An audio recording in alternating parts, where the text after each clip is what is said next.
the guy that I bodyguarded for in the early days, he came up to me and he's like, hey, this CompUSA owed him like, God, a couple $100,000. And he's like, I want you to go get the money. Because I was his bodyguard. I was like his muscle. And I go, okay, I could do that. So I go to CompUSA and it was in the desert. And I remember I go to the manager and I said, can I have a private conversation with you? So we did. We had a private conversation. I go, look, you owe this company this kind of money and I'm here to collect it. He goes, well, I don't have that money. And I go, well, that's okay. I go, I don't know much about computers. I go, but I think aisle 2 to maybe aisle 21 will work. We'll have back trucks up and we'll take all this crap, right? We'll take all your stuff. He's like, no.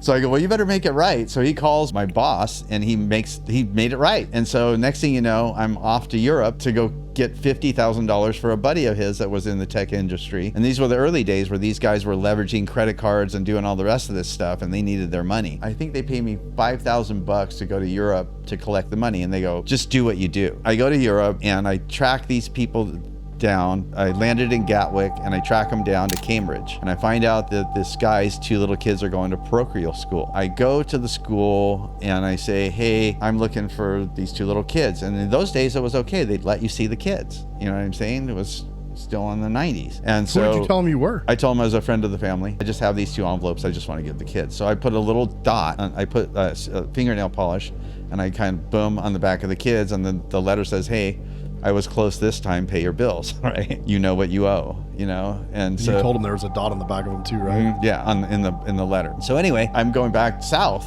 you know what I mean? And I get a phone call and the guy in collecting goes, what the hell did you do? I go, I'm getting your money. He goes, no. He goes, they're after you. You know what I mean? You need to leave the country right now. So I literally went immediately to the airport and flew out. Did he get his money? Yeah, he got his money. I got 100% collection rate.